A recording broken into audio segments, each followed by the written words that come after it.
हमारे उत्तराखंड के बहुत ही सहज, सरल और निर्णय लेने वाले युवा मुख्यमंत्री श्री पुष्कर सिंह जी दामे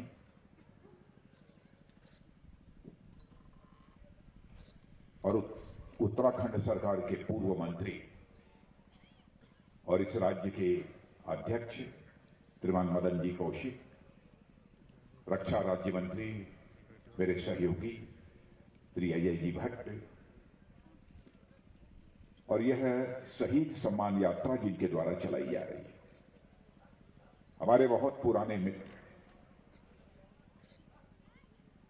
और बहुत ही बराबर प्रारंभ से मैंने देखा है इनको युवावस्था में भी जो जोश खरोश इनके अंदर मैंने युवावस्था में ही देखा था, वही जोश खरोश अब भी इनके अंदर देखने में मिलता है। ऐसे पूर्व सैनिक कल्याण मंत्री श्री गणेश जी जोशी, बिशन सिंह जी जुपाल मंत्री, श्री अजय टमटा जी हमारे लोकप्रिय सांसद, श्रीमती चंद्रा पंत जी विधायक और वीरेंद्र सिंह जी वल्दिया जिला अध्यक्ष भाजपा, श्रीमती दीपिका बोहरा जिला पंचायत अध्यक्ष, श्री राजन जी रावत नगर पालिका अध्यक्ष, श्री केदार जी जोशी पूर्व राज्य मंत्री और श्री पुनीत मित्तल और इस सभा में बैठे हुए हमारे सभी सम्मानित पूर्व सैनिक, कुछ भी कहने के पहले अपनी बाईं तरफ, क्योंकि ज्यों ही इस मैदान में मैंने प्रवेश किया मुझे यह बतलाया गया कि हमारी वीरांगना माताएं और बहनें यहां पर बैठी हुई हैं, पहले उनका दर्शन करना चाहिए। तो बहनों भाइयों, सबसे पहले उनका दर्शन करने के लिए मैं वहां गया। कुछ भी मैं बोलना प्रारंभ करूं उसके पहले सभी अपनी इन वीरांगना माताओं बहनों के समक्ष अपना शीश झुकाकर उन्हें मैं प्रणाम करता हूं और जो हमारे शहीद हुए हैं उनकी स्मृति को भी मैं नमन करता हूं। और मैं श्री गणेश जोशी को बधाई देना चाहता हूं कि उन्होंने यहां के मुख्यमंत्री जी की सहमति से, पुष्कर सिंह धामी की सहमति से यह फैसला किया है और मदन कौशिक जी की सहमति से फैसला किया कि इस देश की आन बान शान की रक्षा करने के लिए अपनी जिंदगी न्यौछावर करने वाले और जिंदगी न्यौछावर करने वाले ऐसे वीर ऐसे शहीदों के लिए उनके सम्मान में हम एक यात्रा प्रारंभ करें। जब मुझे इस कार्यक्रम की जानकारी मिली तो मैं सचमुच मित्रों मुझे बेहद खुशी हुई और मुझे यह बताया गया कि यात्रा प्रारंभ हो चुकी है। आज यह दूसरा चरण यहां से प्रारंभ हो रहा है। ये बहुत ही सुखद स्थिति है। अब सचमुच हमारी सांस्कृतिक परंपरा है, हमारी सांस्कृतिक परंपरा है कि जो देश के लिए अपनी जिंदगी न्यौछावर करते हैं अथवा देश के लिए अपना सब कुछ दांव पर लगा देते हैं, उनको लोग देवतुल्य मानते हैं। हमारे यहां कहा भी गया है, जननी जन्मभूमिश्च स्वर्गादपि गरीयसी। जननी और जन्मभूमि दोनों स्वर्ग के समान होते हैं। इसलिए उस जन्मभूमि की रक्षा के लिए अपना सर्वस्व न्यौछावर कर देना यह कोई छोटी बात नहीं है। मैं उत्तराखंड राज्य के सभी लोगों के, सभी परिवारों के प्रति सम्मान की अभिव्यक्ति करना चाहता हूं, जिन परिवारों के लोगों ने भारत माता की मान सम्मान स्वाभिमान की रक्षा करने के लिए अपने प्राणों की आहुति दी है। उत्तराखंड का जहां तक प्रश्न है, यह देवभूमि भी है, तपोभूमि भी है, वीरभूमि भी है और मुझे बताया गया है कि यहां पर अब सैन्य धाम बनेगा। मैं जानता हूं कि यहां पर 4 धाम हैं, गंगोत्री धाम, यमुनोत्री धाम, केदार धाम और बद्री धाम। ये 4 धाम हैं। और यदि उत्तराखंड सरकार यहां पर चौथा धाम सैन्य धाम बना देती है तो मैं समझता हूं कि यह 5वां धाम होगा इस उत्तराखंड की धरती पर, बहनों भाइयों। और मैं मुख्यमंत्री जी से आग्रह करना चाहूंगा, गणेश जी को भी मैं कहना चाहता हूं, यह सैन्य धाम जो बनना चाहिए ऐसा वैसा सैन्य धाम नहीं बनना चाहिए, औपचारिकता पूरी नहीं की जानी चाहिए। जितने भी हमारे शहीद हुए हैं उन शहीद परिवारों से मिट्टी वहां आनी चाहिए और ठीक तरीके से कलश में उसकी वहां पर पूजा विधिवत की जानी चाहिए, तब सैन्य धाम का निर्माण प्रारंभ होना चाहिए। और यह भी संकल्प होना चाहिए कि भविष्य में भी जो भी हमारे उत्तराखंड के बहादुर भारत भूमि की रक्षा करने के लिए अपनी शहादत देंगे, उन परिवारों की भी मिट्टी यहां आएगी और सैन्य धाम में ही वह स्थापित की जाएगी। यह भी संकल्प लेने की आवश्यकता है। और मैं तो यह भी कहना चाहूंगा, वहां पर इस प्रकार की भी व्यवस्था होनी चाहिए कि ठीक तरीके से जितने भी शहीद हुए हमारे उत्तराखंड राज्य के सभी का नाम और गांव यह वहां पर अंकित होना चाहिए, सभी का नाम और गांव अंकित होना चाहिए। और मैं तो यह भी चाहूंगा कुछ इस प्रकार की व्यवस्था कीजिए कि मान लीजिए उत्तराखंड का किसी शहीद परिवार का कोई नौजवान दुनिया के किसी कोने में बैठा हुआ है और जिस दिन उसके परिवार के उस सदस्य शहीद हुआ है, यदि उसको अपनी उस दिन श्रद्धांजलि वह अर्पित करना चाहता है अथवा उसकी स्मृति को नमन करना चाहता है, तो वहां से अमेरिका में बैठा है तो अमेरिका से ही डिजिटली वह अपने उस परिवार के सदस्य को जो शहीद हुआ है अपनी श्रद्धांजलि अर्पित कर सके, इस प्रकार की व्यवस्था भी की जानी चाहिए। और आजकल के इस तकनीकी युग में इस प्रकार की व्यवस्था की जा सकती है। मैं तो मानता हूं कि सचमुच उत्तराखंड की हर गली, उत्तराखंड का हर शहर, उत्तराखंड का हर नगला, यह सभी अपने में एक पवित्र धाम है। लेकिन एक व्यवहारिक रूप से सैन्य धाम बनाना एक अच्छी सोच है और मैं इसका मैं स्वागत करता हूं। बहनों भाइयों, अभी कुछ ही दिनों पहले मैं गया था गढ़वाल, वीर चंद्र सिंह जी गढ़वाली की प्रतिमा का अनावरण करने। सचमुच वहां पर जो मैंने उत्साह देखा वह अद्भुत था। मेरा भी मानना था कि गढ़वाली जी को उचित सम्मान मिलना चाहिए और उचित सम्मान हमारी उत्तराखंड की सरकार ने भी उनको दिया है, इसमें कहीं दो मत नहीं। जैसा अजय भट्ट जी ने बतलाया, कभी 2 दिन पहले ही मैंने 18 तारीख को, परसों ही मैं रिजांगला गया था। जैसा मुझे बतलाया गया, चीफ ऑफ डिफेंस स्टाफ ने बतलाया, आर्मी चीफ ने, वहां मौजूद सारे लोगों ने, कि आज तक कोई डिफेंस मिनिस्टर रिजांगला में आया नहीं था। पहले भी मुझे बतलाया गया। रिजांगला में इस बार भी क्या हुआ है इसकी आप सबको जानकारी हो। 1962 का भारत और चीन का जो युद्ध हुआ था, रिजांगला में इसी हमारे कुमायूं बटालियन, कुमायूं के रहने वाले लोग 13 कुमायूं बटालियन के 124 जवानों ने जो करिश्माई काम किया है बहनों भाइयों, उसको यह भारत कभी भूल नहीं सकता। जब हमने उनकी शौर्य और पराक्रम की गौरव गाथा सुनी तो मैंने चीफ ऑफ डिफेंस स्टाफ और आर्मी चीफ को मैंने कहा कि मैं वहां जाऊंगा। और यह अपना विचार 5 महीने पहले मैंने व्यक्त किया। मैंने कहा कि वहां पर कुछ स्मारक बना है कि नहीं बना है तो कैसा बना है। तो बताया साहब एक बना तो है, यहां पर हमारे 114 जवान जो शहीद हुए थे, स्मारक बना है। लेकिन वैसे ही वो करके एक जैसे सामान्य एक स्मारक होता है वैसा बन गया है। मैंने कहा नहीं, भले ही भारत और चीन सीमा का बॉर्डर हो, लेकिन वहां पर भव्य स्मारक बनना चाहिए। और बहनों भाइयों, मैं तो कहूंगा, आमंत्रित करना चाहता हूं अपने सभी सम्मानित पूर्व सैनिकों को कि आप जाकर देखिए किस प्रकार का वहां पर स्मारक इस बार बना, भव्य स्मारक बना। और मैं दावे के साथ कह सकता हूं कि ऐसा बना है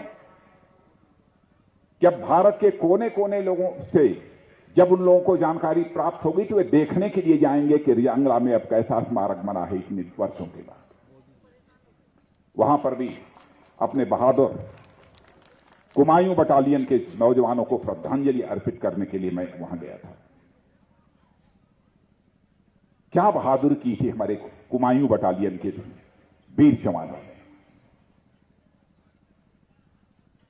बहनों भाइयों, जैसा मुझे बतलाया गया कि 114 हमारे जवान शहीद हुए थे और 114 जवान, उन्होंने भी करिश्माई काम किया था। बतलाया गया मुझे कि लगभग 1200 से अधिक चीनियों को मारने में भी उन्होंने कामयाबी हासिल की थी। मेजर शैतान सिंह का नाम आपने सुना होगा, उन्हीं के नेतृत्व में वहां की लड़ाई लड़ी गई थी। तरह तरह की दास्तां लोगों के मुंह के द्वारा उन्हें सुनने को मिलती है। वहां जब मैं गया तो एक रिटायर्ड ब्रिगेडियर, जो कि उस कंपनी को कमांड करने वाले थे, कंपनी कमांडर आरवी जटार, वो हमको मिले। उम्र काफी अधिक थी, 27 रही होगी, 28 87 रही होगी, 90 रही होगी, ऐसे ही आसपास की उम्र थी। और वहां पर -20 डिग्री, -20 डिग्री का टेम्परेचर था। मैंने देखा कि हम सब तो यहां पर आ गए हैं और हमारे आरवी जटार साहब, वह भी इस उम्र में इस स्थान पर आ गए। लोगों ने क्यों ही परिचय कराया, मैंने देखा कि उनकी आंखों में जो रोशनी हमको दिखाई दी, बहनों भाइयों, जो उनकी आंखों में हमको शौर्य और पराक्रम और जज्बा जो हम दिखाई दिया, स्वाभाविक रूप से मेरा हाथ उनके चरणों पर चला गया।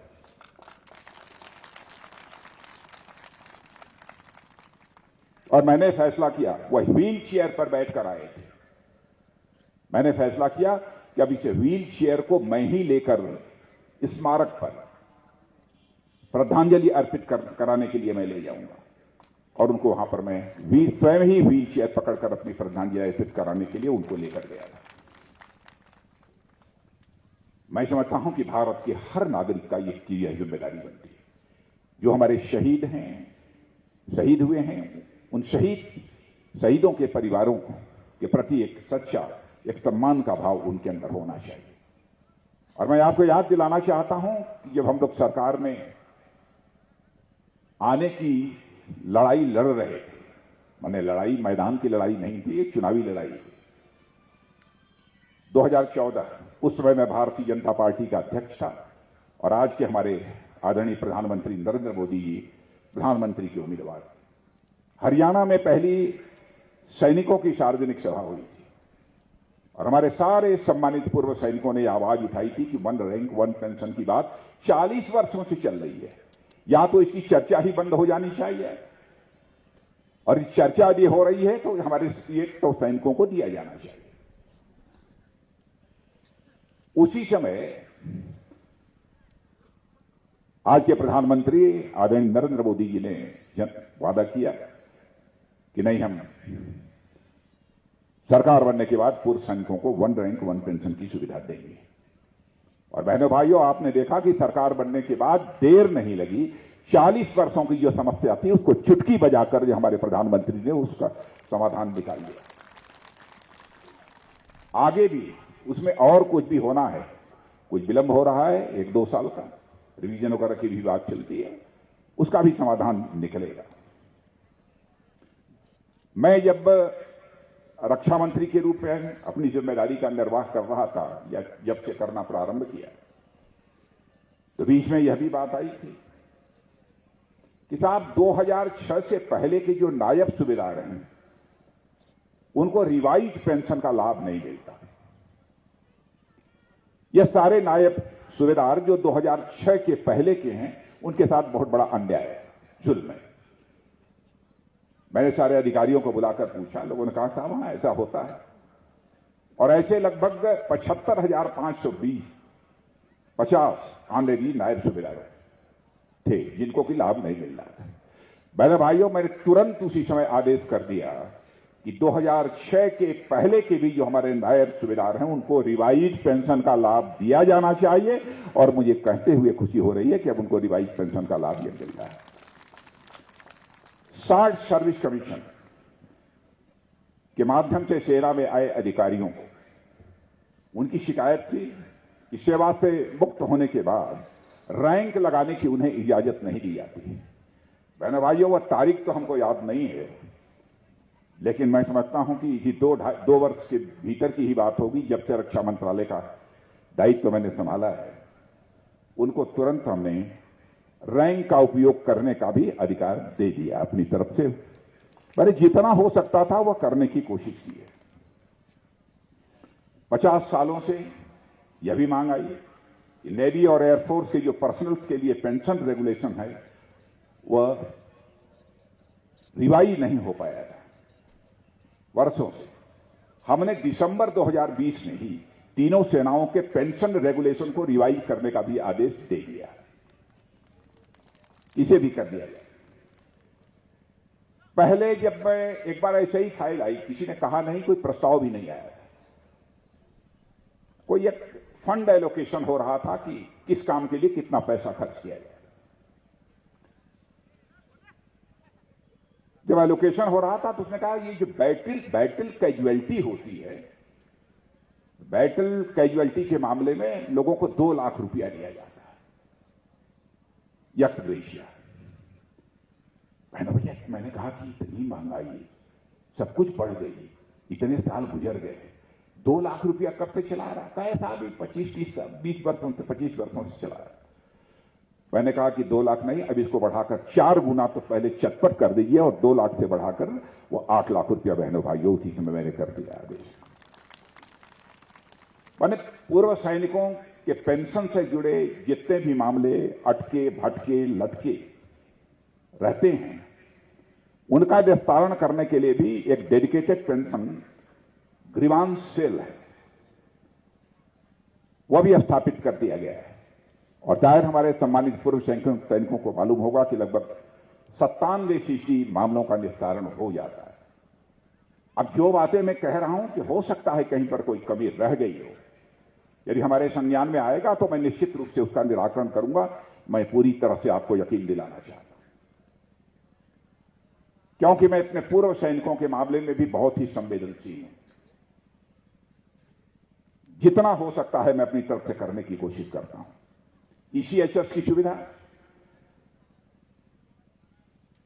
अब तो यह वर्ल्ड वार सेकंड के वेटरन्स, इमरजेंसी कमीशन ऑफिसर्स के साथ साथ 60 सर्विस कमीशन के अधिकारियों को भी देना हम लोगों ने प्रारंभ कर दिया है। पहले शायद यह नहीं दिया जाता था ना, पहले नहीं दिया जाता था, लेकिन इसको भी देना प्रारंभ कर दिया है। मेरा मानना है कि सैनिक हो अथवा पूर्व सैनिक, इनके सम्मान के लिए जो कुछ भी करना होगा बहनों भाइयों, चाहे हमारे प्रधानमंत्री आदरणीय नरेंद्र मोदी हों अथवा राजनाथ सिंह हों, वह सदैव करने के लिए तत्पर रहेंगे। मैं अपनी तरफ से आपको विश्वास दिलाता हूं, पूरा भरोसा दिलाता हूं। और आज बहनों भाइयों, जब हम लोग कार्यक्रम यहां पर आयोजित कर रहे हैं पूर्व सैनिकों के सम्मान में, तो आपको इस बात की जानकारी है कि आजादी के 75 वर्ष पूरे हो रहे हैं और हमारा भारत आजादी का अमृत महोत्सव मना रहा है। बड़े धूमधाम से यह अमृत महोत्सव मनाया जा रहा है। अभी कल झांसी में हम लोग थे, झांसी में हमारे आदरणीय प्रधानमंत्री जी भी थे। और आपको जानकर खुशी होगी कि प्रधानमंत्री जी की यह कल्पना थी कि आजादी का जो अमृत महोत्सव मनाया जा रहा है वह साधारण तरीके से नहीं मनाया जाना चाहिए।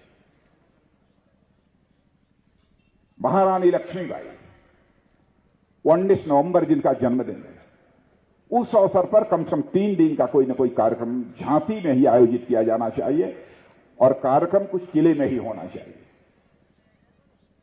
और भव्य कार्यक्रम 3 दिनों तक झांसी में इसी आजादी के अमृत महोत्सव के अंतर्गत जो है मनाया गया था। कल प्रधानमंत्री जी वहां थे। रानी लक्ष्मीबाई की जयंती के अवसर पर इस प्रकार का भव्य कार्यक्रम मैं समझता हूं कि इस देश में कभी नहीं हुआ होगा। सुभद्रा कुमारी चौहान ने तो उस रानी लक्ष्मीबाई के बारे में लिखा है, गुमी हुई आजादी की कीमत सबने पहचानी थी, दूर फिरंगी को करने की सबने मन में ठानी थी, चमक उठी सन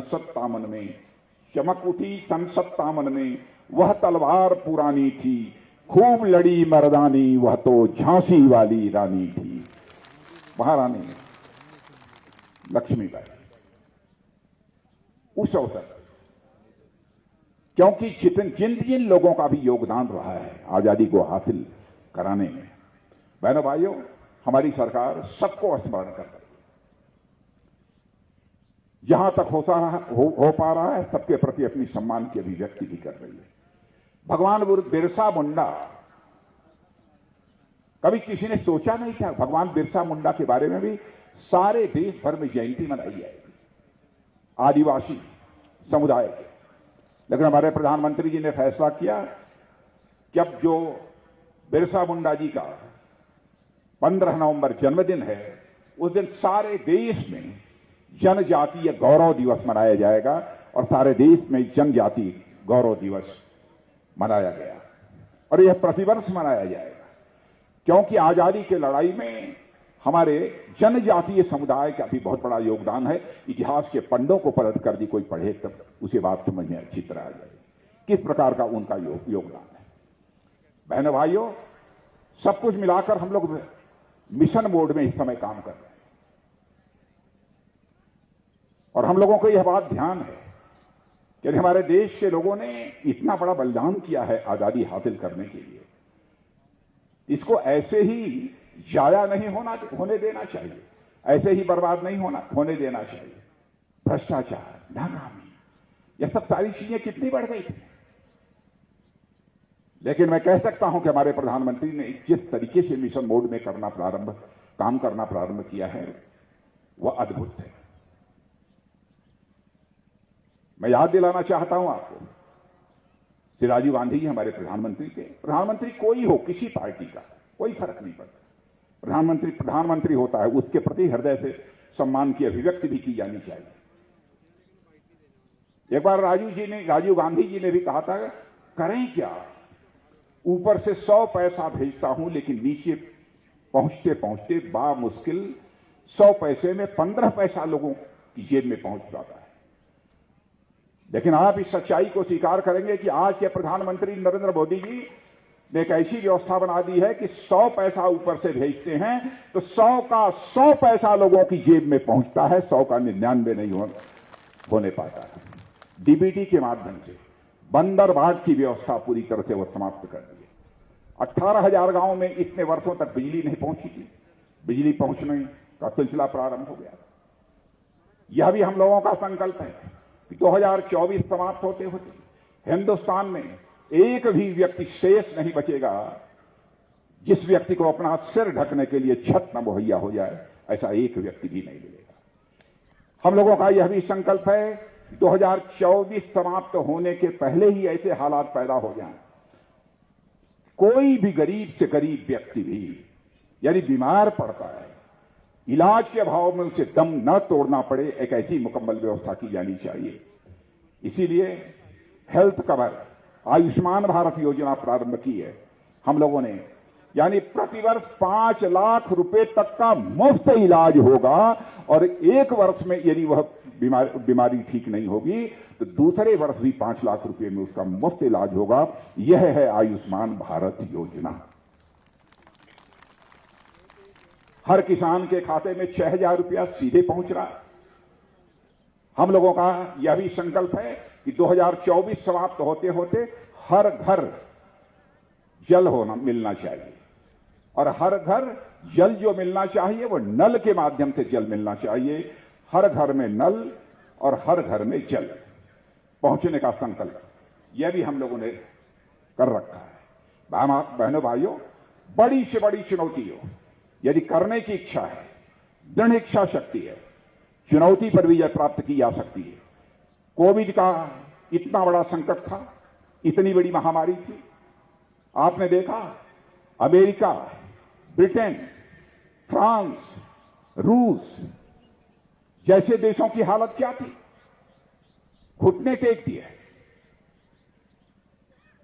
लेकिन यहां पर कोविड की चुनौती को जिस रूप में हम लोगों ने उसे स्वीकार किया, उस पर विजय प्राप्त की, उसकी सराहना भारत में हो अथवा न हो, लेकिन दुनिया के दूसरे देशों में भी उसकी सराहना हो रही है।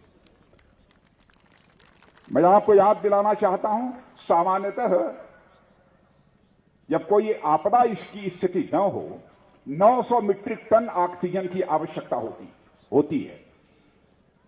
लेकिन कोविड के दौरान यह ऑक्सीजन की आवश्यकता बढ़कर एकाएक 10 गुना और बढ़ गई थी, 9000 मीट्रिक टन हो गई थी। 900 से बढ़कर 9000 मीट्रिक टन तक पहुंच गई थी। कोई सरकार ऐसी संकट की घड़ी में क्या कर सकती है? लेकिन हमारे प्रधानमंत्री ने संकल्प लिया कि हम इस कमी को पूरा करेंगे। और आज आपको जानकर खुशी होगी, सारे देश भर की बात तो नहीं करूंगा, 1200 ऑक्सीजन प्लांट लग चुके हैं।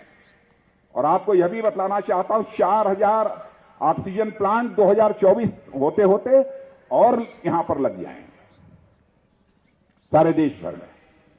यानी किसी भी प्रकार की आपदा आए तो ऑक्सीजन के कारण कोई भी अपना दम नहीं तोड़ने पाएगा, यह हम लोगों का पक्का भरोसा है। जहां तक उत्तराखंड का प्रश्न है, संकल्प है हम लोगों का कि हर राज्य में एक एम्स खुलेगा। यह भी हम लोगों का संकल्प है। कोई भी जिला इस हिंदुस्तान में नहीं बचना चाहिए जहां पर कि एक मेडिकल कॉलेज न हो। यहां पर हमारे मुख्यमंत्री जी बैठे हैं, उनको इस बात की जानकारी होगी, उत्तराखंड में रुद्रपुर, हरिद्वार और इसी पिथौरागढ़ जिले में मेडिकल कॉलेज खोलने की मंजूरी मिल चुकी है। शिलान्यास हो गया कि नहीं? शिलान्यास भी हो गया है। हर जिला, देश के हर जिले में मेडिकल कॉलेज खुलेगा, यह भी व्यवस्था हो रही है।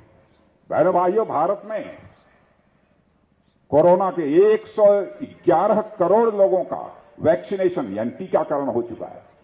यह बहुत बड़ी उपलब्धि है। इसकी चर्चा दुनिया के दूसरे देशों में की जा रही है।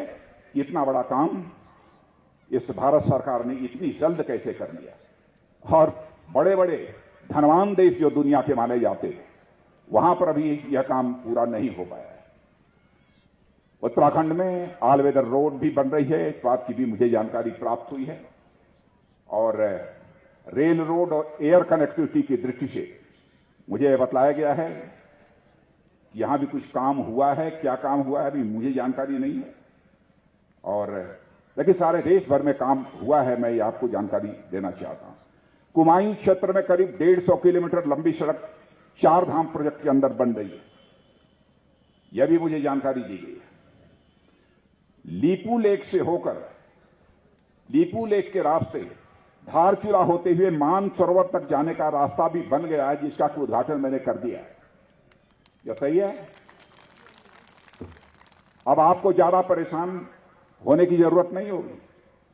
आप चलिए और लीपू लेक से रास्ते धारचूला होते हुए सीधे मानसरोवर तक चले जाइए और वहां दर्शन करके फिर से पिथौरागढ़ आ जाइए। आपको ज्यादा समय नहीं खर्च करना पड़ेगा। यह रास्ता सांस्कृतिक दृष्टि से मैं मानता हूं कि यह बहुत ही महत्वपूर्ण है। और इस रास्ते को लेकर कुछ लोगों ने नेपाल में भ्रम पैदा करने की कोशिश की है। लेकिन बहनों भाइयों, नेपाल का जहां तक प्रश्न है, नेपाल और भारत के बीच दुनिया की कोई ताकत कोई भ्रम पैदा नहीं कर सकती, दूरी नहीं पैदा कर सकती। भारत और नेपाल का रिश्ता रोटी और बेटी का रिश्ता है। हमारा नेपाल के साथ एक सांस्कृतिक रिश्ता है। नेपाल के साथ हमारे रिश्तों को कोई तोड़ नहीं सकता, बर्बाद नहीं कर सकता।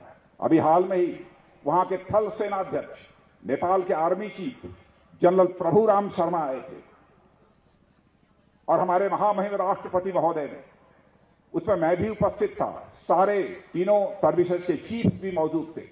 उनके प्रेजेंस में general of the Indian army का यह ऑनरेरी रैंक यदि किसी को दिया गया है तो नेपाल के army chief general Prabhuram Sharma को दिया गया है।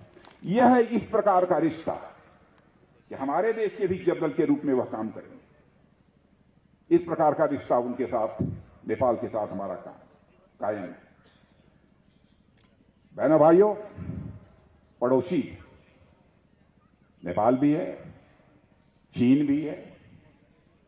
जहां तक भारत का प्रश्न है, भारत तो बराबर चाहता है कि अपने पड़ोसियों के साथ अच्छे रिश्ते हों, लेकिन कुछ ऐसे भी पड़ोसी होते हैं जिनके समझ में बात नहीं आती कि पड़ोसी के साथ हमको कैसा व्यवहार रखना चाहिए। लेकिन एक पड़ोसी जो वेस्टर्न बॉर्डर, यानी जो बहुत पुराना हमारे साथ अनावश्यक जब से भारत से अलग हुआ है, उस पड़ोसी को समझ गए होंगे। समझ गए कि नहीं समझ गए? कौन है? पाकिस्तान। बराबर आतंकवादी हरकतों के माध्यम से भारत को कमजोर करने की, भारत को डिस्टेबलाइज करने की वो कोशिश करता रहा था, लेकिन बहनों भाइयों कर नहीं पाए। अब उसको हम लोगों ने संदेश दे दिया है, यदि ज्यादा गड़बड़ करोगे तो हम सीमा पर ही नहीं, सीमा के पार जाकर हम सर्जिकल स्ट्राइक भी कर सकते हैं, जरूरत पड़ी तो एयर स्ट्राइक भी कर सकते हैं। यह संदेश हम लोगों ने दे दिया है। भारत से कमजोर भारत नहीं है। एक और पड़ोसी है। जैसा मैंने कहा कि हम तो बराबर पड़ोसियों के साथ अच्छे रिश्ते ही बनाकर चलना चाहते हैं, लेकिन कुछ लोग पता नहीं समझ पाते हैं कि नहीं समझ पाते हैं, या आदत बन गई है, स्वभाव है, क्या है मैं नहीं जानता। लेकिन इतना ही आपको बतलाना चाहता हूं, और जो कुछ भी मैं कह रहा हूं, हमारा अपने सेना के अधिकारियों से, सेना के जवानों से बराबर लाइव कांटेक्ट यह बना रहता है। जो कुछ भी सरकार के स्तर से किया जा सकता है, किया है, करते रहेंगे। लेकिन बहनों भाइयों, भारत का इतिहास रहा है, भारत की सांस्कृतिक परंपरा रही है कि हमने न तो दुनिया के किसी देश पर कभी आक्रमण किया है और न तो दुनिया के किसी देश की 1 इंच जमीन पर कभी कब्जा किया है। भारत का चरित्र यह रहा है। लेकिन दुनिया का आज कोई भी देश भारत की 1 इंच जमीन पर कब्जा करने की जरूरत करेगा तो भारत आज उसका मुंहतोड़ जवाब देगा। मैं आपको भरोसा दिलाना चाहता हूं, आपको मैं विश्वास दिलाना चाहता हूं।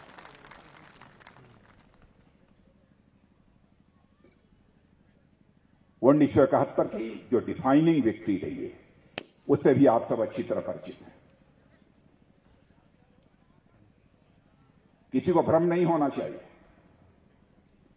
जहां तक उत्तराखंड का प्रश्न है, उत्तराखंड के मुख्यमंत्री के बारे में कहना चाहूंगा, मैं देखता हूं स्वभाव से भी बहुत ही सहज हैं, सरल हैं, लेकिन जब इन्होंने खड़े होकर मुझे बताया कि हमने 3-4 महीने के अंदर 400 घोषणाएं कर दी, तो सचमुच हमको तो आश्चर्य हुआ कि मैं भी मुख्यमंत्री रहा हूं, इतनी जल्दी इतने 400 निर्णय ले, यह कोई छोटी बात नहीं है। उधम सिंह नगर में एक स्पोर्ट्स कॉलेज भी बनाया जाएगा, इसका भी फैसला शायद कर दिया। यह अच्छी बात है। और खिलाड़ियों का दैनिक भत्ता भी इन्होंने बढ़ाकर 225 रुपया कर दिया। कितना हो गया? 225? बताइए। और 10 वर्ष से कम सेवा वाले कार्मिकों को वेतन में 2,000 रुपये प्रतिमाह की बढ़ोतरी और 10 वर्ष से अधिक सेवा वाले कार्मिकों के वेतन में 3,000 रुपये प्रतिमाह की वृद्धि इन्होंने कर दी। ग्राम प्रधानों का भी मानदेय बढ़ा दिया, 1500 से बढ़ाकर 3,500 कर दिया। ग्राम प्रधान ठीक तरीके से जनता की सेवा करें, भाव उसके पीछे यही होगा। आशा कार्यकर्ताओं का भी, उनका भी मानदेय 1,000 रुपये से बढ़ा दिया गया है। हमको जो जानकारी दी गई है कि अब तक 300 फैसले ले चुके हैं, लेकिन आज जब जो हमारे यहां तैयार किया है लोगों ने, जब तैयार किया होगा तब 300 रहे होंगे। आज जब ये मुख्यमंत्री जी बोल रहे थे, आज उन्होंने बताया 400 कर दिया। ताबड़तोड़ पुष्करधामी बैटिंग कर रहे हैं, ताबड़तोड़ बैटिंग कर रहे हैं। अभी तो एक 2020 वाला मैच खेल रहे हैं, लेकिन मेरे बहनों भाइयों, कम से कम 5 साल का टेस्ट मैच निश्चित रूप से होना ही चाहिए। अब इनका टेस्ट किया जाना चाहिए तो 5 साल का जो मैच होगा उसी में किया जाना चाहिए। अभी 2020 वाले में इनको क्या टेस्ट मत करिए।